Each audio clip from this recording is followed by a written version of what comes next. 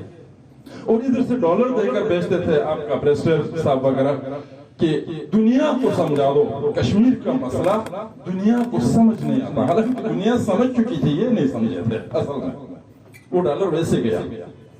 دنیا پہلے سے ہی سمجھ چکی ہے کہ کشمیر کیا کرنا ہے، دنیا پہلے سے ہی یہ مان چکی تھی کہ ریاست جموں کشمیر جو ہے وہ ہندوستان کا آئینی حصہ ہے، اب یہ جو کچھ پاکستان کے پاس ہے اس کا کیا کرنا ہے، وہ پہلے ہی سمجھ چکے تھے۔ لیکن چونکہ پاکستان ویسٹ استعمال کرتا تھا افغان معاملات میں، سوویت یونین کے معاملات میں، تو اس کو ایسے ہی دلاسا دے رہا تھا کہ کشمیر آپ کو مل بھی سکتا ہے۔ جب 9/11 کے بعد افغانستان کی کہانی، سوویت یونین کی کہانی کلوز ہو گئی تو انہوں نے کہا نہیں اوریجنل کہانی پہ آ جاؤ۔ پھر جب ان کو سمجھ آ گئی تو اب گلگت بچانے کے چکر میں یہ صوبہ اس لیے بنا رہے ہو، پوری صوبہ، اور کوئی وجہ نہیں۔ تو کہنے کا میرا مقصد یہ ہے کہ ہمیں شعوری طور پر جب تک بیدار نہیں ہوں گے، ہمارا مقابلہ بہت بڑے لوگوں کے ساتھ، ہوشیار اور کننگ لوگوں کے ساتھ ہے۔ میں نہیں کہہ رہا کہ صرف پاکستان کے اندر، ہمارا انٹرنیشنل معاملہ بھی بڑے کننگ لوگوں کے ساتھ ہے۔ ہم چین اور امریکہ کے درمیان پھنسے ہوئے ہیں، یہ ہندوستان پاکستان کو چھوڑ دے، بات کچھ آگے ہے۔ ایسی صورتحال کے اندر یہ بھیڑ بکریوں کی طرح، یہ جانوروں کی طرح اس طرح ہم سوچتے رہیں گے تو ہم ان کا مقابلہ ہم کچھ نہیں کر سکتے۔ ہمارے پاس ہتھیار ہو تو بھی ہمارے خلاف استعمال ہوگا، ہم تکڑے ہوں گے تو بھی ہم اپنے خلاف ہی استعمال ہو جائیں گے۔ جب تک شعوری بیداری نہیں ہوگی، تو میں نے بات چھیڑی تھی جناب عالی کوالٹی ایجوکیشن سے، تو لہٰذا کوالٹی ایجوکیشن ہر معاملے میں، سوشل سیکٹر میں بھی ہونا چاہیے اور ہر چیز میں کوالٹی ایجوکیشن ہونی چاہیے۔ اور ہمیں اپنی نیشنلزم پہ فخر کرنا چاہیے۔ جب 89 میں آفیشلی میں نے BNF کا اعلان کیا، کام تو ہم نے 80s کے شروع میں ہی کیا ہوا تھا، تو اس وقت بھی بنیادی چیزیں ہم نے یہ سوچا کہ اس وقت گلگت بلتستان کا نام ناردرن ایریاز ہوتا تھا، اور ناردرن ایریاز ایک کامن ناؤن تھا جس سے کسی قومیت کی نشاندہی نہیں ہوتا۔ اب اسلام آباد میں بیٹھے تو مری بھی ناردرن ایریا ہے، ہزارہ بھی ناردرن ایریا ہے، اب اگر کراچی میں بیٹھیں گے تو حیدرآباد ناردرن ایریا ہے۔ تو اس وقت ہم نے قومیت کی بنیاد کی ہم نے بات کی، تو گلگت کو مرکز مان کر جو کچھ ہو سکتا تھا، جو علاقے سیملر تھے، تو وہ لداخ سے چترال تک اور کوہستان سے گجرال تک، یہ تمام علاقے ہو سکتے تھے جو ہمالیہ کراکرم اور ہندوکش کے درمیان آباد ہے، اور جہاں شنا بلتے برشس کی وکی خوار کوہستانی لداخی زبانیں وغیرہ بولی جاتی ہے، ہم ان کو ایک قوم بنا سکتے ہیں۔ براڈر بیس اگر ہم جائیں گے تو اس حساب سے اب اس کے نام پہ آ گئے تو برشال پورا علاقہ برشال نہیں ہے، دردستان پورا علاقہ دردستان نہیں ہے، بلورستان پورا علاقہ بلورستان نہیں ہے۔ جب چائنا نے کیش بنایا تو چین اور پاکستان کے درمیان قدر مشترک کے طور پر کراکرم لفظ استعمال کیا، تو کراکرم جہاز بھی بنایا انہوں نے. کراکرم بہت ساری چیزیں جو چین اور پاکستان کے درمیان مشترک ہے. تو کراکرم بھی 33% علاقے کو کور کرتا ہے. اور کراکرم جو ہے وہ کوئی سوشل نام نہیں ہے بلکہ وہ جغرافیائی نام ہے. اور اس کے مقابلے میں ہمارے علاقے ہمالیہ میں بھی ہے اور ہندو کش میں بھی ہے. اور اسی طرح گلگت بلتستان ہم کہیں گے تو یہ بھی کل کلا کو اگر ہم اس کو ایکسٹینڈ کرتے ہیں تو آپ چترال کو، لداخ کو، کرگل کو یا کوہستان کو تو آپ گلگت بلتستان نہیں کہہ سکتے. اسی طرح ان تمام چیزوں کو مد نظر رکھتے ہوئے ہم نے خطے بالا کو لیا. اگر ہم ایک خود مختار ملک بنے تو بھی دنیا کا خطے بالا ہے، ایشیا کا خطے بالا ہے. ہم کشمیر کے ساتھ رہے تو کشمیر کا یہ خطے بالا ہے. یہ اگر پاکستان کی طرف بھی بات گئی تو پاکستان کا بھی اپر کنٹری ہے، یہ خطے بالا ہے. ہر لحاظ سے چونکہ بالا، بالاور اور بالاورستان یہ ایک تجویز، یہ کوئی ضروری نہیں ہے کہ ہم تھوپ دیں قوم کے اوپر کہ یہی ہو کوئی کچھ نہ ہو، لیکن یہ فوڈ فار تھاٹ کے طور پر ہم نے آگے کیا تھا اور اسی پہ ہم نے سٹرگل کیا اور اسی پہ ہم نے چیزوں کو آگے بڑھایا. اور اسی میں تینوں چیزوں کو ہم نے سامنے رکھا کہ ہماری اپنی حیثیت پر کوئی کمپرومائز نہیں ہوگی. اگر ہم پاکستان میں بیٹھتے ہیں تو بھی ہماری پاکستان کے ساتھ کنفیڈریشن ہو سکتی ہے، یونین ہو سکتی ہے، ہم پاکستان کا باضابطہ حصہ نہیں بنیں گے. اگر ہم کشمیر کے ساتھ بیٹھتے ہیں تو بھی اگر جموں کشمیر ہو سکتا ہے تو جموں کشمیر اینڈ بالاورستان JKB بھی ہو سکتا ہے، کیونکہ وہاں ہم ایسے ضم ہونے والی بات نہیں ہونی چاہیے. اور پھر یہ چوتھا فریق لفظ اس لیے ہم نے کہا جناب انڈیا اور پاکستان جو ہے خود کو فریق بنا رہے ہیں، کشمیریوں کو بھی فریق نہیں مانتے، لیکن کشمیریوں میں تھوڑی بہت جان ہے، طاقت ہے، پالیٹکس ہے. تو انہوں نے جو ہے خود کو تیسرے فریق کے طور پر زبانی کلامی بات تو کرتے ہیں لیکن آفیشلی ابھی نہیں ہے. لیکن ہم نے یہ سوچا کہ عددی لحاظ سے جموں کا ہندو بھی ہم سے زیادہ ہے، آزاد کشمیر کی آبادی بھی ہم سے ڈبل، اچھا کشمیر ویلی کے اندر بھی 4 گنا 5 گنا زیادہ آبادی ہے. اور اہمیت کے لحاظ سے گلگت اہم ترین علاقہ ہے. تو گلگت کو ہم ٹو چین کر کے جموں کے ساتھ دلی یا سری نگر مظفر آباد کے ساتھ پاکستان کیوں جائے؟ تو جب 3 فریق ہو سکتے ہیں تو چوتھا فریق بھی ہوگا. اور اب چوتھا فریق کا وقت بھی آ گیا. وہ اس لیے میں آپ سے یہ گزارش کروں کہ بہت لو لیول کے لوگ جو ہوتے ہیں وہ ایک لائن پہ سوچتے ہیں. اس وقت چونکہ ہمارے اوپر پاکستان کا دباؤ ہے، پاکستانی ایجنسیوں کا دباؤ ہے، پاکستانی حکمرانوں کا دباؤ ہے، ہماری جان مال عزت ساری چیزیں ان کے ہاتھوں محفوظ نہیں ہے اور کسی بھی وقت ہمارے ساتھ کچھ بھی ہو سکتا ہے. ان تحریکوں کی وجہ سے جب حالات اور تھوڑے تبدیل ہو جائیں گے تو یہی دباؤ ہندوستان کی طرف سے ہمارے اوپر آنے والا ہے. یہ بات آپ سمجھیں گے یا نہیں سمجھیں گے وہ وقت بتائے گا. میری بات نوٹ کر کے رکھو، آنے والے سالوں میں آپ کو پتہ چل جائے گا. تو ایسی صورتحال کے اندر ہمیں ان تمام طاقتوں کا مقابلہ کرنا ہوگا. اپنے وجود کو اگر برقرار رکھنا ہے، اپنی حیثیت کو اگر برقرار رکھنا ہے، تو اسی سٹرگل کے دوران میں آپ سے یہ بھی گزارش کروں کہ ایک لمبے عرصے تک جو کچھ میں اپنی طرف سے کر سکتا تھا اس قوم کے لیے، اس دھرتی کے لیے، اس وطن کے لیے، اس کو میں نے خلوص دل سے کیا ہے. کوئی جتانے کی ضرورت نہیں ہے. اور جب بھی میں گلگت بلتستان کے مسئلے کو اٹھا کے پاکستانی مفادات کے خلاف بات کرتا ہوں تو مجھے راکائزم کہا جاتا ہے، نعرے لگتے ہیں. اور جب میں اپنی قوم کو بچا کے اس کو ایک علمی تحریک، اس کو ایک سماجی تحریک، اس کو ایک پرامن تحریک کے طور پر آگے بڑھانے کی کوشش کرتا ہوں تو وہی لوگ مجھے پھر پاکستانی ایجنسیوں کا ہی ایجنٹ کہتے ہیں. اب یہ بھی کوئی ڈیسائیڈ ابھی تک نہیں ہو سکا کہ میں ان کا ایجنٹ ہوں یا ان کا ایجنٹ ہوں. لیکن مجھے خوشی اس بات کی ہے کہ میں بھی یہ چاہتا ہوں کہ ادھر والے ادھر کا کہے، ادھر والے ادھر کا کہے، میں کسی کا نہ ہوں، میں آپ اس وطن اور اس دھرتی اور ان لوگوں کا نہیں ہوں. اگر پریکٹیکلی یہ لوگ کہیں گے تو ثابت ہو جائے گا کہ میں کسی کے ساتھ نہیں.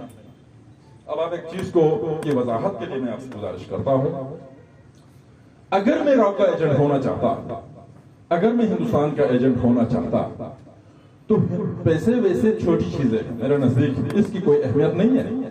میں ہندو دھرم سے بھی اچھی طرح واقف ہوں، میں سناتن دھرم سے بھی اچھی طرح واقف ہوں، میں اوتاروں کو بھی مانتا ہوں، میں تو اس مسلم معاشرے کے اندر، پاکستانی معاشرے کے اندر رہ کر ایک ہندو کے برابر ہندو مذہب کو بھی میں جانتا ہوں، مانتا ہوں۔ اگر مجھے کھلا فضا اور کھلی دنیا کہ مجھے مل سکتی تھی، اگر ملتی تو میرے سامنے یہ طارق فتح اور عارف خان کی تو کوئی حیثیت نہیں ہوتی، میں تو کچھ 15 لیول کا کوئی RSS کا آدمی ہو سکتا تھا، لیکن میں نے یہ چیزیں چھوڑ کے 2 بول اس گلگت بلتستان اور اس قوم کے خاطر میں نے بولا ہے، کوئی بڑی قربانی ان کے لیے نہیں دی ہے، تو یہ 2 بول بھی میں ہندوستان کے کھاتے میں کیوں ڈالوں؟ میں نے چھوڑ دیا، میں ان کے سامنے نہیں کیا۔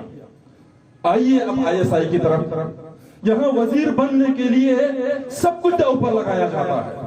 اس قوم نے 3 مرتبہ جتا کے مجھے اسمبلی کے اندر بھیجا، ایجنسیوں کے ٹھڑے مار کے مجھے اندر بھیج دیا، اور تو چھوڑ دو 14 سال اگر میں وزیر ہی رہتا تو حالات تبدیل ہو جاتے نا۔ گلگت کا کچھ تو کیا میرے پنڈی میں بھی کوئی پلازا بن چکا ہوتا، لیکن میرے کمرے کی دیوار کے اوپر 2 اینٹ نہیں لگے ہیں، جو 2010 میں تھی وہ آج 2022 میں بھی ہے۔ اگر میں ایجنٹ ہوتا ISI کا، میں ایجنٹ ہوتا پاکستانی ایجنسیوں کا، تو کچھ تو گین کرتا نا، کچھ تو گین کرتا۔ کیا میرے پیچھے لوگوں کے پیچھے ایجنسیاں اس لیے لگتی ہے کہ اس کو اٹھا کے پھینک دیا جائے، میرے پیچھے ایجنسی لگتی ہے کہ آپ وزیر بنے، آپ کچھ نہ کچھ تو بنے۔ اور سب سے بڑا شک تو یہ ہے کہ بنتا کیوں نہیں ہے، یہ تو بڑا شک ہے۔ نہ بننا تو کوئی شک نہیں ہے، بڑا شک تو یہ ہے کہ بنتا بھی کیوں نہیں ہے۔ میں اس لیے نہیں بنتا ہوں کہ میں نے گلگت بلتستان اور آپ کے لیے کوئی بڑی قربانی نہیں دی ہے، 2 بول ہی بولے، 2 بول، 2 باتیں ہی کی ہے اس قوم کے بارے میں۔ میں ان 2 بول کو کسی کے پاؤں میں ڈالنا نہیں چاہتا ہوں، اور مرتے دم تک میں بہت بڑا کوئی کام نہ کر سکا تو اس سٹینڈ کے اوپر مر جاؤں گا، اور میری آخری ٹائم اسی سٹینڈ پہ آئے گا۔ جیو سٹینڈ میں نے 89 میں رکھا ہے۔ تو میرے کہنے کا مقصد یہ ہے کہ بہت سارے لوگ آتے ہیں، بہت سارے لوگ چلے جاتے ہیں، بہت سارے لوگ اب آتے ہیں جاتے ہیں، اس کی وجہ کیا ہے، کیوں ایسا ہوتا ہے؟ یہ اپنے اپنے معروضی حالات ہوتے ہیں۔ گلگت چترال روڈ پہ کام ہو رہا تھا، پچھلے دنوں میں وہاں سے آیا تو کام کی وجہ سے ٹریفک رکی ہوئی تھی، سارے لوگ میرے اوپر پل دوڑے جناب علی کہ اتنی تکلیف دے رہے، اتنی مسائل ہے، بیمار آتے ہیں، خواتین آتی ہے، یہاں روڈ جو ہے نا وہ اس طرح ہوتا ہے، اس طرح ہوتا ہے۔ میں نے کہا جناب علی وہاں ابھی لوگوں کی انٹرسٹ کی میں بات کرتا ہوں، تو میں نے کہا کیا کریں، کام بند کریں؟ نہیں، بہت ساروں نے کہا بند ہو تو بھی کوئی بات نہیں، کچھ لوگوں نے مطلب روڈ نہ بنے کوئی بات نہیں ہے، آدھا گھنٹہ رکنا نہیں چاہیے۔ بہت ساروں نے کہا کہ کام کیوں بند ہو، یہ اس کے لیے تو ہم کوشش کرتے ہیں، اس کے لیے تو ہم چاہتے ہیں کہ جناب علی، تو پھر ٹائمنگ کی بات ہوگی نا، ہم شیڈول بنائیں گے، تو آپ مجھے بتا دیں مناسب کیا ہوگا۔ پہلے سب مل کے میرے خلاف لڑتے تھے، اب آپس میں لڑنے لگے۔ ایک نے کہا 9 بجے، چونکہ اس کو 9 بجے جو ہے وہ جانا ہے گلگت۔ ایک نے کہا نہیں 10 بجے تک ہونا چاہیے، اس کا مسئلہ 10 بجے تک کا تھا۔ تیسرے نے کہا نہیں 7 بجے سے ہی وہ کھلا ہونا چاہیے۔ آپس میں الجھنے لگے۔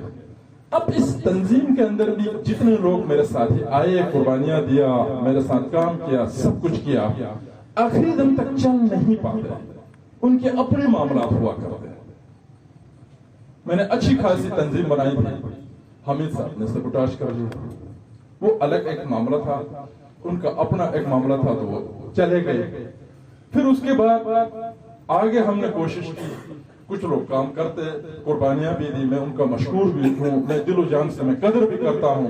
پھر میرے اوپر ہی الزامات لگا کر الیگیشنز ایسے نکل گئے، میں خود بھی پریشان ہوں، میں خود بھی حیران ہوں کہ لوگ آتے ہیں جاتے ہیں، مجھ میں کوئی خامی ہے، کیونکہ میں ان کو روک نہیں پاتا ہوں، میں اپنے ساتھ چلا نہیں پاتا ہوں، یہ بہت مشکل کام ہے، اور میں خود کو بھی سدھارنے کی کوشش کرتا ہوں، لیکن سمجھ میری نہیں آتی ہے کہ مجھے کرنا کیا چاہیے۔ اور پھر جب ہم جیلوں کی، اچھا جناب عالی، ٹینشن کی، اس طرح کی تحریک 90s میں ہم نے کی، تو سب نے کہا نہیں